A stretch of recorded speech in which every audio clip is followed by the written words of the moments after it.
and welcome to the Centre for Computing History Vidcast. My name is Dan. I'm Adrian. I'm Katrina.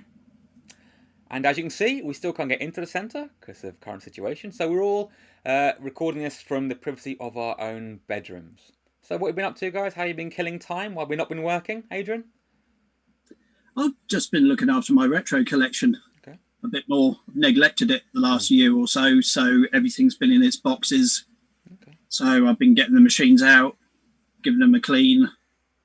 There's a whole pile of old retro games that I haven't even tried out, on Right. things like the SG-1000. So been plugging them in, having a little play, and just seeing if everything still works, because that's the key to keeping these things nice and operational, keep them used. Yeah.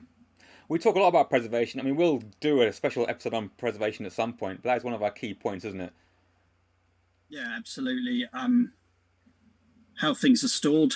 I mean, we've done a lot of work at the museum while it was open on how to put things away in a box properly. All about off-gassing. We'll go into all this in greater detail later. And basically how to stop different materials reacting with each other and going horrible. So I've even committed the cardinal sin of I've actually unboxed a whole load of my TurboGrafx games. I've unsealed them. Yeah. And what I found inside my sealed packages were a lesson to all that having sealed games is not a good thing. So all the plastics had reacted to the instruction manuals, and there was just a horrible mess inside them all. So somewhere out in the garden shed, it actually is. I've got a load of my TurboGrafx things just laid out. Oh, wow. And I'm trying to make them go less sticky again, see if they'll react with the air and stop reacting, basically. Katrina, what have you been up to? How have you been killing time?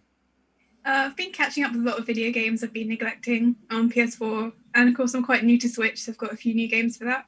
I've also managed to install Windows XP Virtual Machine on my PC, so I've been able to play a lot of my Windows 95 and 98 games I hadn't been able to run before. It's funny you should mention that, because just this week, some genius out there created a Raspbian distro, Linux Raspbian XP Professional. Runs only on a Pi 4. It's a bit wobbly, crashes a lot, but it's great. You can run an XP virtual machine in it. Yeah, it's great, really fun. Might do a video on that. What makes it authentic? Exactly that. I'll to be talking about that in the future. Windows 95 was a bit prone to crashing, wasn't it? It was. That is absolutely fair. Yep. Yeah. And other big news. So does that mean as well that the USB ports on the Raspberry Pi 4 go back to version 1.1? Ooh. Well, I have a lot of really trouble. Authentic. Yeah, exactly. I had a lot of trouble with my mouse, so it could very well be that could be the case. Frustratingly so. And there's some big game news. What happened yesterday, team? Yesterday was the 38th birthday of the ZX Spectrum? It was. So 23rd of April 1982 was the launch date of the Sinclair Spectrum. A great day for a huge amount of people in the country. It was. Who, unfortunately, due to shortages, didn't see their machines for up to a year, but I think they've forgotten that by now. So we at the centre, we've got a pretty decent selection of Spectrum stuff.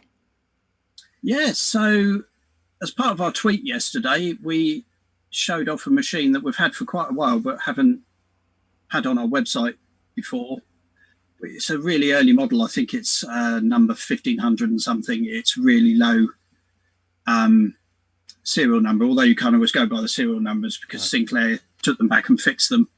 But this one's got a particularly weird mod inside. It's got like the cockroach mod where they put in a chip upside down so it looks like a dead cockroach. But it's got an awful lot more wires than they usually have. Seems to behave like a normal Spectrum. But it's another one of the machines that came from the Nine Tiles collection. So Nine Tiles produced the basic ROM code for the machine, and they had this machine as part of their collection, and it's now another one preserved at the museum for everyone to see. Brilliant. You can see it on our website. It is on our website. Good.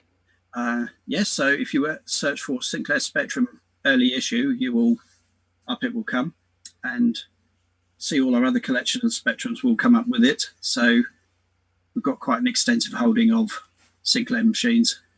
Certainly, being a Cambridge museum, we're bound to have. Yeah. Excellent. Katrina, what have we been doing on the socials regarding this event? Yeah, the Spectrum birthday. So we asked people to share pictures of them with their first Spectrum, and we actually got quite a few people, unwrapping them on their birthdays, or just pictures of them when they were little in their bedroom with their like Spectrum set up, maybe with another computer as well. So some really good pictures were shared. Yeah, I do have a picture to share like that, but completely refuse to do so. We'll get hold of it one day. We'll find it. You can't share, that's not fair. All in one red tracksuit. Homemade haircut. Just it's never ever going to be seen. So I could crop it with just like black shadow in or something, but perhaps not.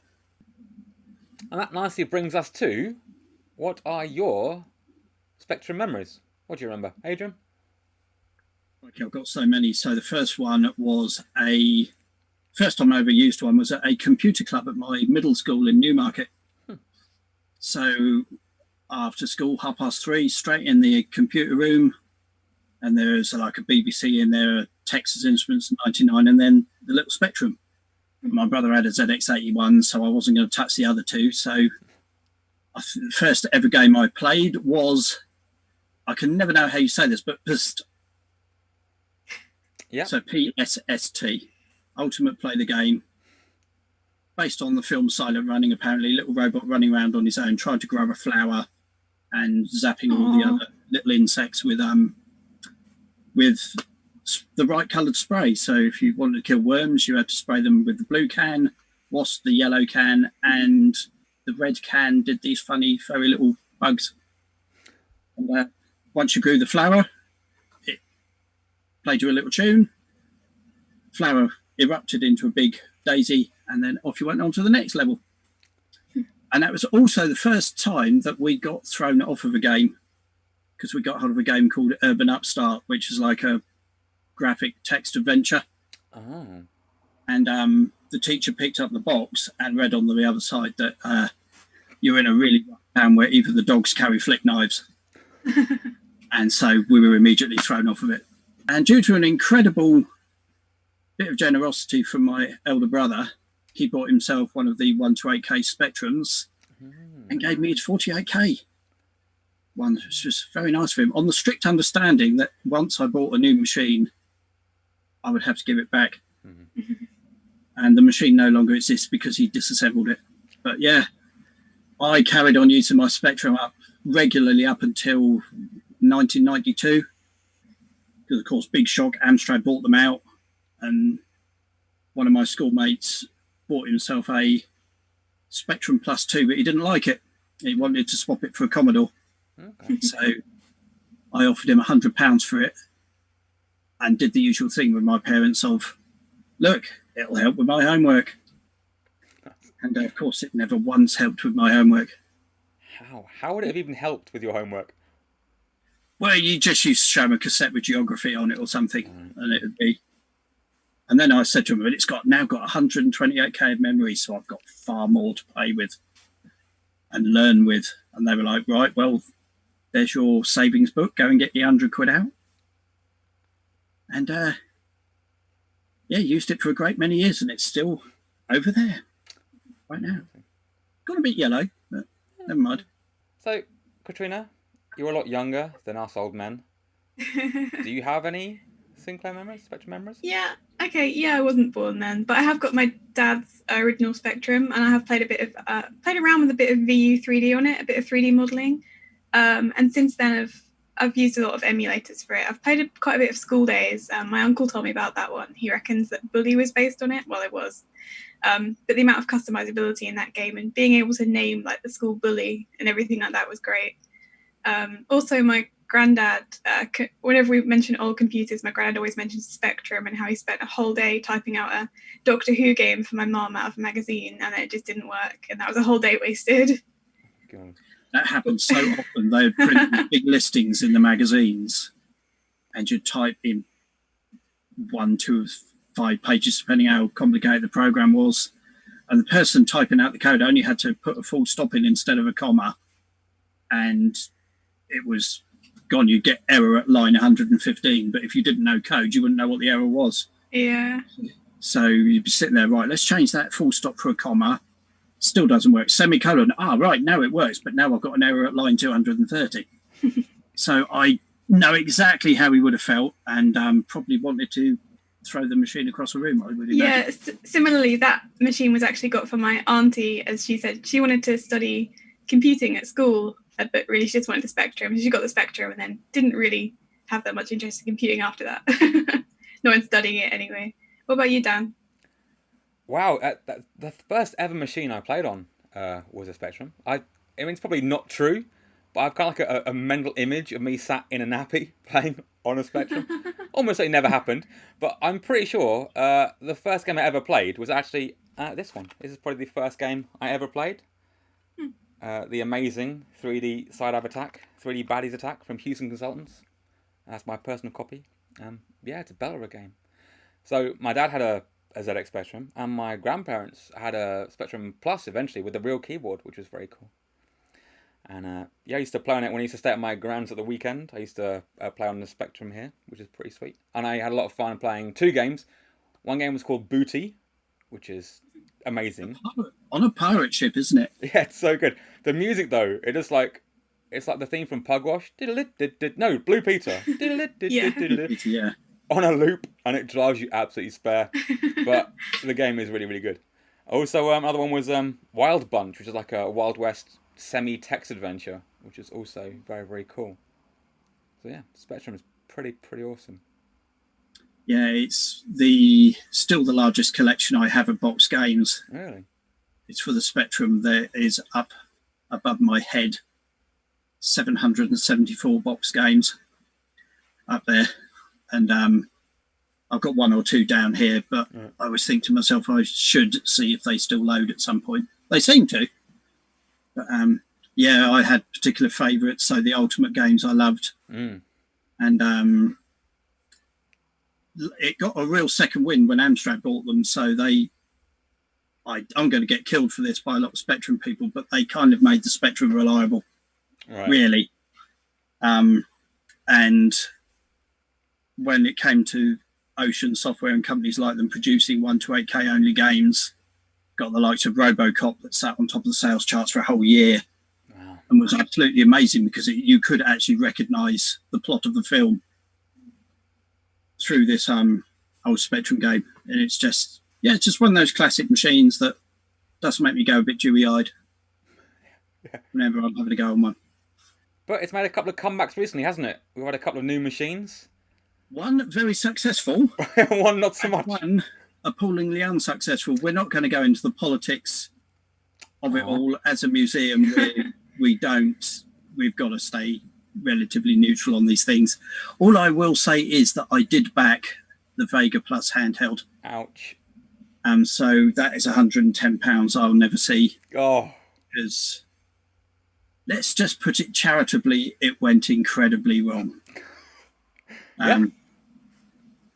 We do have one at the museum, and all I can say is that if I had got this thing for £110, I would have been incredibly disappointed with it. It's got sharp edges on it you can cut bacon with. The SD card slot doesn't work. And it's got some games, if you can call them that, loaded onto it that just beg a belief. And you can't put new ones on it either. It's just awful. But far more happily for the backers was the Spectrum Next that shipped last month. And that's now all in the hands of the backers. It's a fantastic looking machine. It does look good. Again, the case was designed like the original by Rick Dickinson. And you can download modules onto it so it will run other things. So you can have this Spectrum, it will run BBC modules. Amstrad, you'd like that, wouldn't you? I would. Yeah, and you could do things like you can increase the clock speed so you can play them at incredible breakneck speed. Very cool. And yeah, backers are very, very happy with that. And people are even getting the old micro drives to work with it. And good Lord. So oh my God. That's very, very cool. And the best news is, because I missed out on it because I backed the complete wrong horse with the Vega, they're actually talking about doing a second batch of them. Excellent. And I really, really want to be first in line when that happens, because they really do look cool. Okay, so Katrina, you weren't born until the last of these were rolling off the production line in 1992. But working at the Computer Museum, you can really pick up on the old machines again, can't you?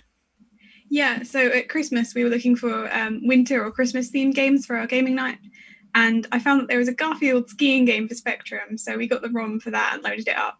I had a good play with that. It was really good, actually. I liked the gameplay a lot. And the artwork, I think it means a lot when you've got such an iconic character like Garfield to have really accurate sprites. It means a lot. Yeah, they took really great care. I think it was part of the licensing agreement that it had to look as close to the cartoon as possible. And I think that's what the authors were going for.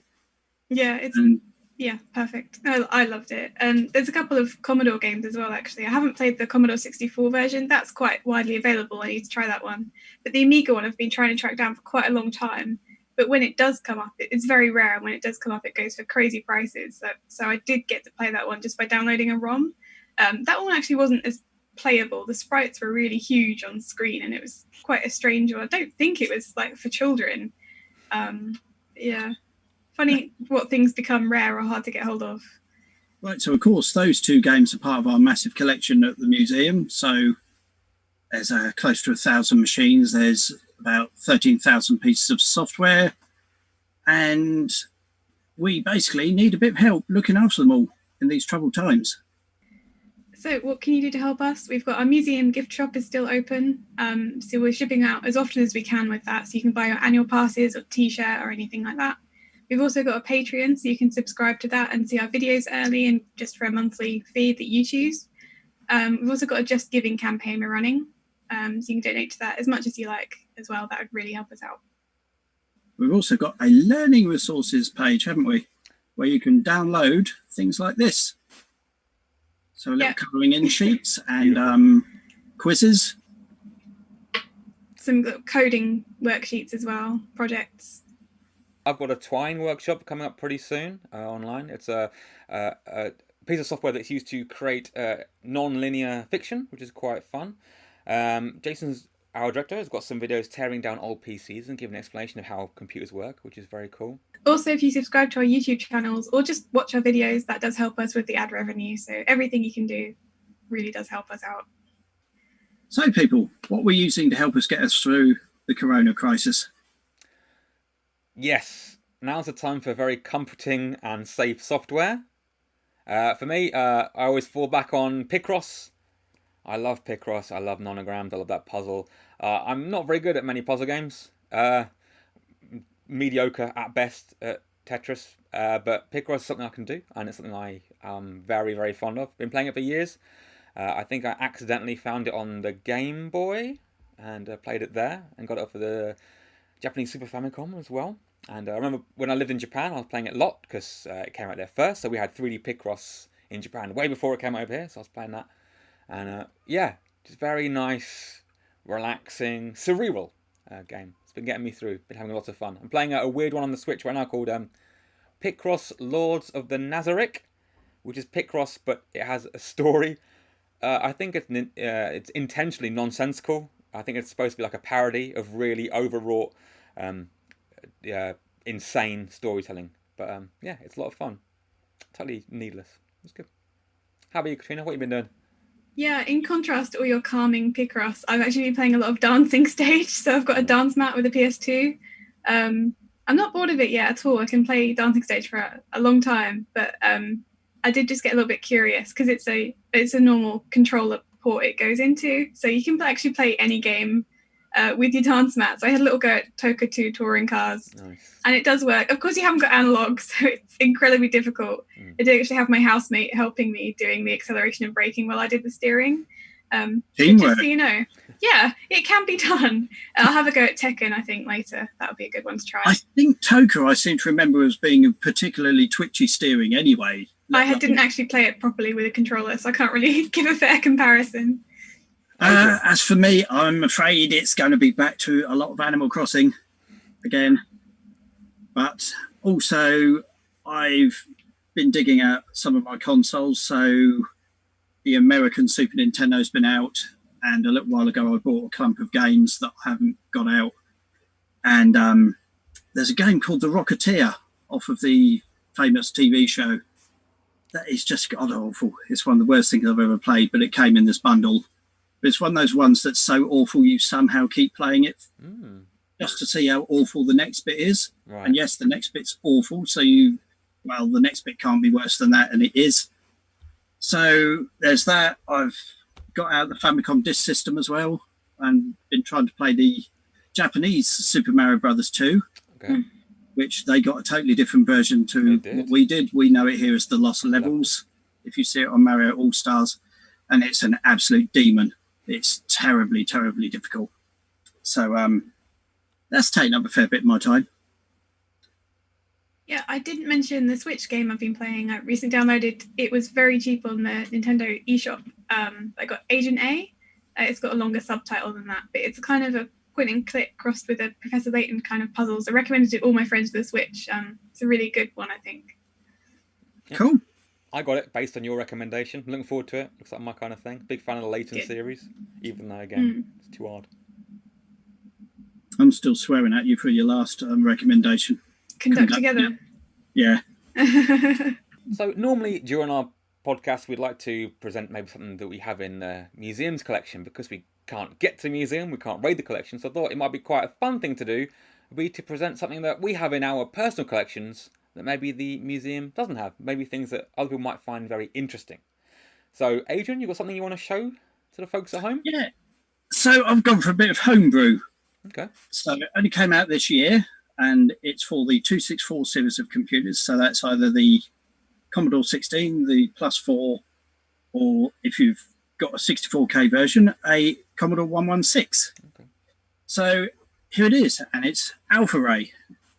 Now, I always like the homebrew because they really, really put some effort in, not only to the game itself, but also to the package. So we've got this incredibly shiny box here, and it's just got all kinds of extra things in here. So it's by Cytronic Software, they're the publishers.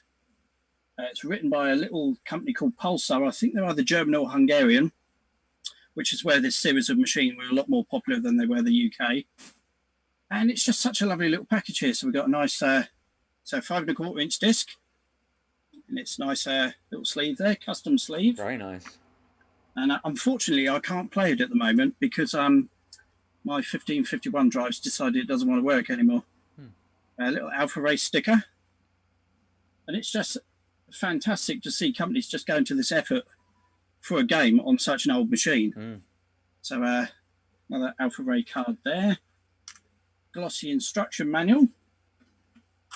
I've kept it sealed, but we've got a soundtrack CD. So all the game music on CD there, and then another little set of stickers, Cytronic Software badge, a still sealed key ring, and then what I'm going to be wearing around the museum for sure when we come back is my I Adore my Plus 4 badge. It's a thing which of I'm beauty. going to be wearing with pride. Brilliant. So these are really good games as well. They're very well put together, far exceed anything you'd have got on the machines back in the 1980s. They've really learned how to make them do all kinds of tricks. And the game itself, it's a bit like a cross between R-Type and Gradius, the old side-scrolling shoot-'em-ups, collect the power-ups. And at the moment, I'm not terribly good at it, but I will keep trying. So, yeah, I thought that was a really, really cool thing to highlight, and the work these people do. If you want a copy of the game, you can download it off the Plus 4 World website, which, as far as I'm concerned, is one of the best retro sites there is. It's so well put together. You can actually go and play any of the Plus 4 Commodore 16 games online. Brings up a little window you can play them in. Or if you really want to support people like this, go on to the Binary Zone Interactive website and pick up one of 3 physical copies. So we've got the posh one here, we've got one in a plastic case, or one that's the budget one or economy one that's just the game and the sleeve. So yeah, that's really cool. That is very cool. Right, so I hope you've enjoyed our little chat today, and see you soon, and hopefully in the next few months at the museum. That'd be good. See you next time. Goodbye. Bye.